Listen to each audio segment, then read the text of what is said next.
Hello guys, 5:30 in the morning. Maaga po akong nag-asikaso. Dahil nga po hindi pa ako nakakapamili, kaya ngayong araw din po ay mamimili ako. So yun na nga po, pagkagising ay tamang unat-unat tayo. Pero ako po ay nakapag-toothbrush at suklay na rin po dyan. At dahil wala na nga din pong laman ng ating tindahan, need na po nating makapamili na naman ng mga paninda.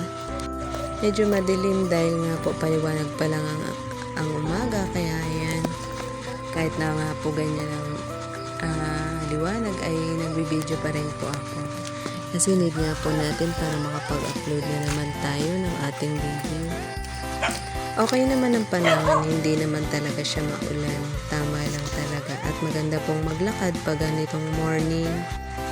Inaantok pa po tayo dyan pero kailangan nating bumili ng mga kailangan para sa ating tindahan, kaya hindi po tayo pwedeng patulog-tulog lang.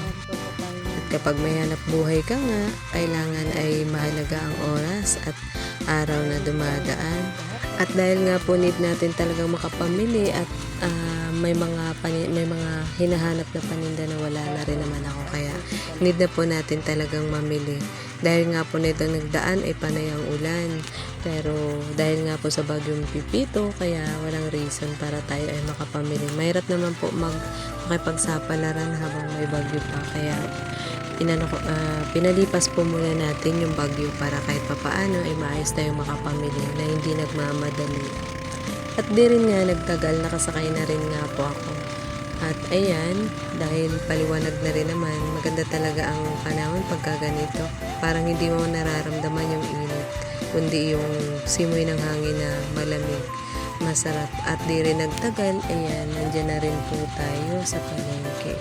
Hindi ko na nga din po na-videoy yung mga bagay na aking pinamili dahil nga po kailangan nating makabalik din agad ng maaga. So ayan, at nag-video muna tayo habang nag-aantay ng iba pang pasahero. Nandiyan na rin ako sa tricycle. Pagkatapos ko nga pong mamili ay hindi na nga ako nag-video pa dahil nga abala din sa aking pamimili. Mahirap kasi mag-video kapag namimili ka ng mga paninda at hindi ka rin makapokus talaga sa iyong mga gustong bilhin. So yan, fast forward na nga tayo guys, at hindi nagtagal ay nandito na rin nga ako sa bahay. At ayan, nandyan yung aking apo na talaga sobrang makulit at gusto rin kapag ako ay nagbibideo ay nandyan din siya, pakaway-kaway pa. At eto nga pala guys, ang ating mga pinamili. Bumili lang ako ng Palmolive na shampoo, isang dosena. Bali 2 dosena, violet at kulay red at cream silk green. And then powder na wings. Dahil nga medyo mabenta yan dito sa atin, kaya nag-i-stock ako ng wings na powder. Iba-ibang kulay ang powder na binili ko. Siguro yung wala lang dyan ay violet lang kasi out of stock naman sa aking pinamilihan. Ayan, may kulay ay green din akong binili. At napakabango ng powder na to. Ayun, sinamahan ko na rin ng chlorine na 1/4. And then, sabon, 6 na bareta. At Sunrox dahil konti na lang yung Sunrox natin. Ayan, kaya bumili na rin tayo ng 3 muna. At pagkatapos, bumili nga rin ako ng 2 atay ng Bear Brand. Ayan, at sinamahan na rin natin ng cup noodles and Skyflix nga pala. Bumili na din tayo niyan kasi marami rin naghahanap ng ganyan. Pagkatapos, bumili tayo ng Champi, 2 balot lang na candy chocolate at saka yung flat tops na may try natin kung magugustuhan din. And then, Snover, bumili din tayo niyan. At ayan, yung longbaw na paborito ng mga bata. Halaga 5 piso lang siya. At ayan naman yung Marie na gustong-gusto rin ng mga bata yan. Bumili rin tayo ng biskwit. Ayan, ibang klase naman ang ating pinamili ng mga biskwit. Bravo, Skyflex, Alas, ayan ganun. Tapos Revisco na assorted, and bumili rin tayo ng harina kasi may humahanap din nga ng ganyan. And then yan, bumili rin tayo ng lollipop, paborito ng mga bata. At ayan, bumili tayo ng Nissin ramen. Dagdag lang tayo para kahit papano ay hindi tayo nauubusan. Ayan, bumili rin tayo ng 2 munggo, 2 balot lang muna at try lang naman natin. 2 CDO ang ating binili, dinagdag natin para sa ating mga dilata. Bumili rin tayo ng Century dahil wala na tayong Century at 552 na.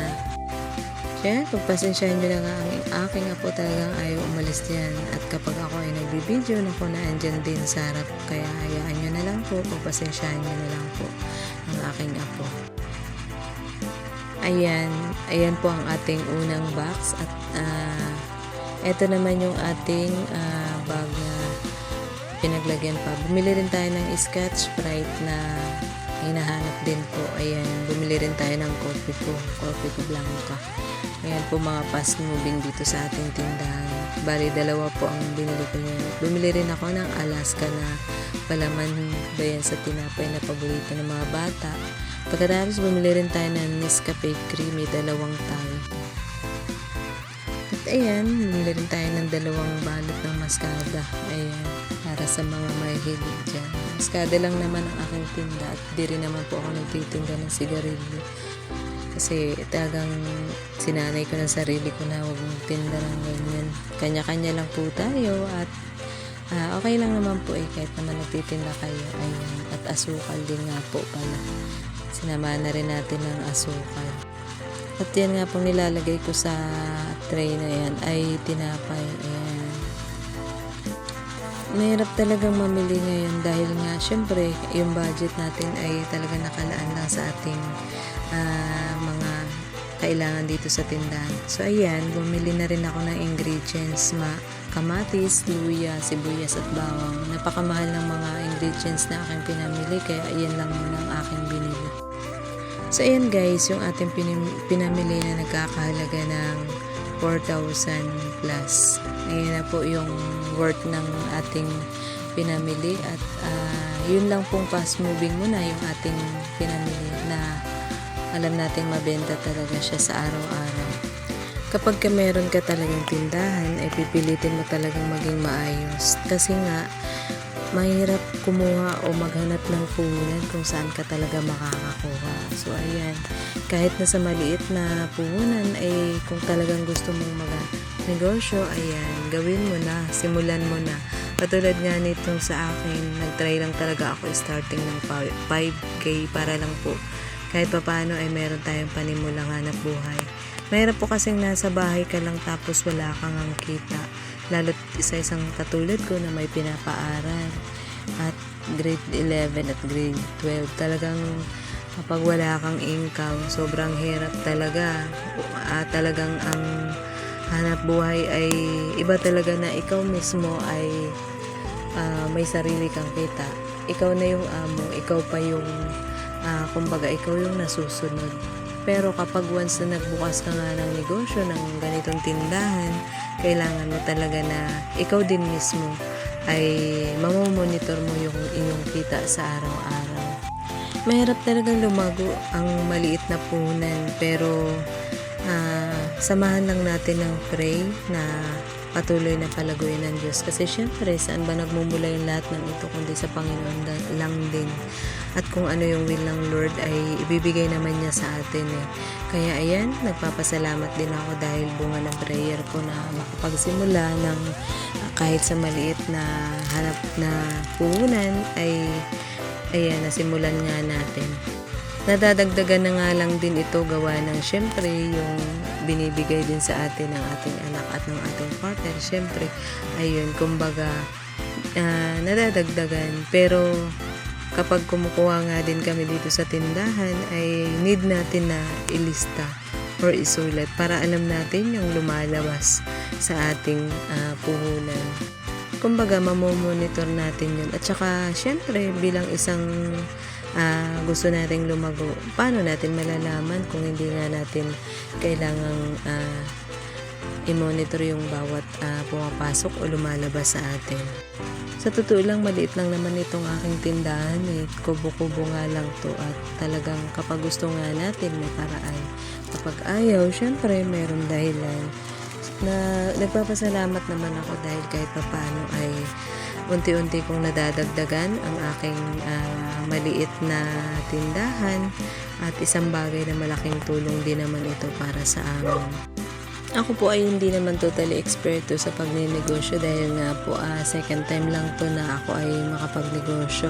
Dahil yung una nga pong puhunan na ganito, nagsari-sari din ako na sa maliit lang din na puhunan ay talagang napunta sa wala. Gawa ng syempre, hindi rin naman maiwasan na hindi tayo nakakapagpautang at hindi rin nagtagal talaga yun ay kumbaga nawala dahil nga marami pa rin mga pautang na kumbaga hindi rin na ibalik yung ating pero okay lang yun. Ang importante ay alam natin sa ikalawang pagkakataon ay matututo tayo pagdating sa pagmamanage. Hindi po ako talaga eksperto dito dahil isang baguhan lang din po ako pagdating sa pagtitindahan. Kaya nga po sa totoo lang ang ginagawa ko para ako po ay matuto rin naman about sa mga pagtitinda na yan. Nanonood po talaga ako ng ibang vlog dito sa YouTube. Kaya po unti-unti ay nagkakaroon ako ng kaalaman pagdating sa ganitong hanap buhay. Dahil syempre hindi nga po porket tayo ay may tindahan alam na natin yung kung paano yung pasikot-sikot pagdating sa pagbibusiness. Hindi porket nagtinda ka akala mo okay na, akala mo okay lang na may na ganun, okay lang na meron kang tinda, okay lang na nakakapagbenta ka. Hindi rin pala ganun. Hindi po pala ganun kadali. Pero laking pasalamat ko sa ibang mga napapanood kong vlogger na nagninegosyo talaga. Malaking tulong din sa akin. Kaya ito, talagang ina-apply ko naman yung mga napapanood kong vlog about sa pagtitindahan at isang malaking bagay sa atin bilang manonood na kumuha tayo ng ibang idea dito sa pag-vlog ng iba na talaga nga naman na kapag atin nga ang ginamit ay talagang magkakaroon nga rin tayo, matututo tayo kung paano natin i-handle or gamitin sa tama yung ating puhunan. Kaya salamat din sa mga nagbablog about sa pagbibusiness dahil malaking tulong nga ang kanilang ginagawang pagpapaliwanag kung paano i-handle yung ating puhunan pagdating sa ganitong pagninegosyo. Ayan na nga po, ang sunod nga pong ginawa ko, ako po ay sinamahan ko na rin ang pagre-repack ng chlorine kasi nga po mabenta rin naman talaga ang chlorine, lalo na yung mga ibang nanay na gumagamit nito. Talagang syempre kahit paano ay nakakatipid nga sa ganitong ginagamit natin sa damit. Nakakapagod man pero worth it naman kahit papaano. Ayan, tiyagaan lang talaga. At hindi ko na nga din in-stapler at meron naman akong kandila kaya yun na lang po ang ginagamit ko para ma-fix itong ating lagayan ng chlorine. So ayan, tiyagaan lang talaga sa paghahanap buhay. Hindi naman kalakihan yung ating kinikita sa pagtitindahan pero blessing na rin ni Lord at nagpapasalamat ako dahil kahit papaano ay may pumapasok sa atin. Okay na yan na kahit papaano kumita tayo ng 500 or 600 a day, masaya na ako doon. Ang importante ay hindi tayo nasisero sa maghapon. So ayan ang aking mga pinamili rin na dagdag sa ating tindahan. At unti-unti lang po balang araw makikita natin na kapag may tiyaga tayo ay may nilaga nga daw. So ayan, pinapakita ko lang ibang mga naipamili ko. At hindi pa naman kalakihan yung aking tindahan pero sobrang blessed na blessed ako sa bawat araw na binibigay sa atin ng Diyos. At hinihiling ko nga po sana na patuloy nyong suportahan ang aking mga ina-upload na video. Ayan. At salamat po sa inyo na kahit papaano ay pinapanood nyo rin yung aking mga vlog. At yan po ang ating ibang pinamili pa. Ayan, salamat po sa inyong lahat. At God bless po sa inyo. Bye-bye.